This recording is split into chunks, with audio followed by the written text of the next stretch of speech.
Hey, what's up YouTube? This is Youth Man. In this video, we're going to be talking about SVS's brand new SB3000 sealed subwoofer. Now before we get into the video, if you're into home theater, audio, and video, hit that subscribe button. Don't forget to hit that bell notification so that you'll be notified when the next video drops. All right guys, well I've had the SB3000 in my home for a couple of weeks now, and tonight I wanted to run it through its paces, and really what I wanted to do is check it out with music as well as movies. And I just wanted to share with you my initial thoughts. This isn't a final review, but I wanted to give you some initial impressions of this subwoofer from what I've heard so far. The first thing I did was fired up some bass demos. I've got some tracks that are kind of my go-to tracks, and fired it up in 2-channel stereo. Had the subwoofer set in the SVS app at about -10. Volume on the receiver was set to 0, which is reference, and just hit play, man. And I'll be honest with you guys, oh my goodness, for music, this thing slams. I actually invited my son and I said, Jacob, you got to come in and check this out. And I told him, he was in his room, which is right across, right outside this door here. And I told him, I said, that's only one tiny subwoofer. And when he walked in, he looked at it, he's like, that's coming from that? I said, yes, it is. It was crazy, man. The bass on this thing was solid. I just can't believe how much bass is coming out of just this small package. It really surprised me because I didn't really expect a ton out of this. Like I said, I was getting pretty high volumes on it. I brought out my SPL meter to see kind of what kind of volume was I at. And I was hitting anywhere between 100 to 100, and I think I went up to about 110 at times. There were a few times it hit like 112, but on average is about 108 to 110. And so that's pretty stinking loud, especially for one subwoofer. So music sounded great. The bass was tight. Now one thing I found with music, it sounded a lot better and almost tighter when I changed the subwoofer, when I changed the crossover in the SVS app. Usually I keep it about 80, but I dropped it down to, what did I go down to? I went down to either 70 or 60. I think I went down to 60. I can actually check in my phone while I'm talking. But I know that it was a lot tighter when I changed it because you're missing some of those kind of higher frequencies. Now, one thing I did in my demo, I wanted to hear just what does the subwoofer, what does it produce by itself. Right now I've got the Klipsch RP8060 FA speakers. So each one of them have dual 8s in it. So that would have added 4 more 8-inch drivers to it. And so I didn't want that to happen. And so I went ahead and unhooked the front tower speakers. And so the only thing I had playing in this room was the SB3000 subwoofer. So yeah, so I had it set at -10 on the SVS app. And if I go in here under low pass filter, so currently I've got it set to 80 right now because I bumped it back up, but I was either at I was either at 60 or 70. I think I was at 60. Just sounded really, really tight. I mean, just like really punchy, really fast, very accurate, definitely not boomy. This whole room though was shaking. I've got some serious issues in rattles in this room. I never realized it because normally I've got 11 speakers going and I hear them every once in a while. Certain things will vibrate and I just dismiss it. But tonight with just the subwoofer playing, it was really obvious. My air vent is going nuts up there. I've got a window over here that's shaking. My door is shaking. So I've got a lot of those kind of issues I got to work with and figure out how do I kind of tame those down. But the SB3000, it's like, all right, so think about the M80. The M80 is a kind of a small firecracker, but an M80 will blow a mailbox off of its post. It's a powerful amount of explosion in a very small package, and that's really what I equate this to. The SB3000 is just this mighty powerful subwoofer in a really, really small compact footprint. Okay, so music sounded great. Just like I said, very accurate, lots of slam, really a huge amount of SPL for a small package. But then I popped in Aquaman. Aquaman, I've been kind of using that as my go-to lately because there's some really, really low frequencies in Aquaman and just a lot of LFE. And so for that, I had to switch it over to, instead of in stereo, I switched it over to like Dolby Digital or whatever the format was for surround sound on Aquaman. I think it's Dolby Atmos actually. And so in that track, you want to make sure that you're not reviewing it in or testing it in stereo, because then you're missing that LFE channel. And so I wanted to make sure that I got that. And so I changed it to, you know, that surround format. But I had my center channel unhooked. I had the front main speakers unhooked. And so all I was hearing was surrounds, Atmos, and that subwoofer, okay? So here's where it was different for me.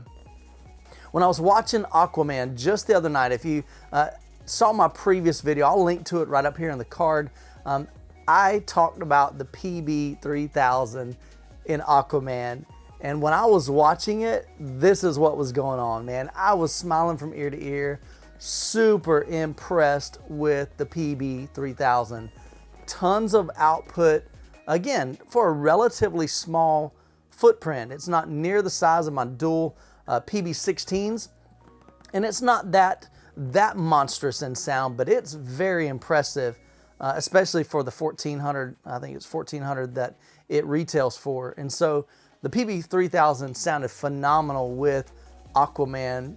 But when I watched the movie, the same clips that I'm used to going to, when I watched that with the SB3000, again, no front speakers to help, no center channel, just the Atmos, just the surrounds, and just the one sub.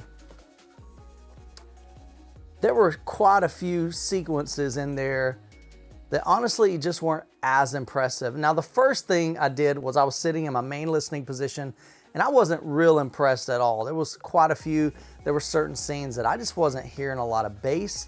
But then I decided, I'm like, you know what? I haven't done any measurements. I haven't used REW to see what the sealed sub, how that measures in that same location that I normally have the PB3000 in.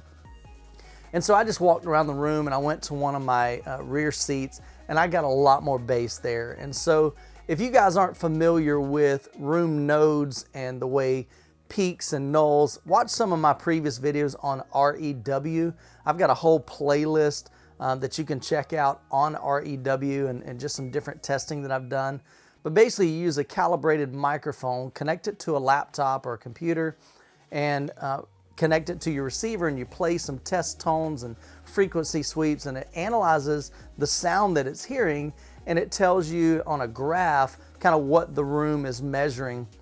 And so you'll see things like a peak where that's boomy bass, or you may see this big trough, like a kind of like just a dip, and that's a null or a lack of bass. And so really what I found out just by moving around my room, moving from here just 6 feet, there was a big difference in bass. And so there was pretty much probably a null here. So it wasn't optimal to listen to that and really see what it could do. So in the other seat, definitely there was a lot more bass than right here in this seat, but it still wasn't the same impact that I got with the PB3000. The PB3000, like, man, my whole body was shaking. It was bringing a smile to my face. But when I was watching Aquaman, there's several scenes that kind of stand out. The shark scene where the shark pounds up against the glass, and there's just this real deep rumble. And every time he hits the glass, I mean, the room shakes. With the PB3000, that was just an incredible scene to watch. With the with the SB3000, the sealed version, the small one, it really wasn't as impressive. And then I fast forward it to the submarine. The submarine comes up out of the water. If you watch my last video, I had subwoofer on the brain, and so I kept mentioning, and the subwoofer came up through the water. No, the subwoofer didn't come up. The submarine came up through the water, but it busts through the water when Aquaman's pushing it up to the ceiling or up to the top of the water. And as he's pushing, there's this deep rumble, and when he gets to the top, the submarine comes up out of the water and it splashes down and just makes this big rumble. And again, the SB3000 just didn't super excite me I wasn't like, oh man, that was incredible. It was okay, but it wasn't super impressive to me. I think there was one other scene that I was watching. Oh, I know what it was. When they're when he brings the girl into the house and he lays her on the table and the lights go out. With the PB3000, it was like, ooh, and like it just shook. It was awesome. SB3000, a lot of that deep rumble, whatever frequencies it was playing, it just really wasn't, you could hear it, but you definitely didn't feel it like you did with the PB3000. And so I think there's some definitely significant differences between the PB3000 and the SB3000. This subwoofer, I didn't hear hardly any distortion at all when I was cranking it with some heavy bass frequencies in music. I mean, it was just pounding, sounded, you know, just really, really impressive. You could feel it in your chest. Everything was vibrating. But when it came to movies, at least with Aquaman, definitely it just wasn't the same. And I found the same thing to be true when I first reviewed many, many months ago the dual SB16s. And so I brought two of them in here and it sounded great. It sounded really nice, but I was left wanting more. And I love strong bass. I love to be able to feel it. I want to be able to be moved when I'm watching an action movie. And they just didn't do it for me and for my room. My room's 13 by 19 with 10-foot ceilings. And so it's a decent sized room. But the SB3000 just quite didn't do it for me. Brought in the PB3000, I'm sorry, the PB16s, and oh yeah, baby, that's what I'm talking about. And so for movies, man, the PB3000 just has a lot more output. The SB3000 sounded really awesome for music, had plenty of bass. I mean, my goodness, one subwoofer was rocking this whole room, but just for movies, it wasn't as exciting. And granted, guys, now let me just share this.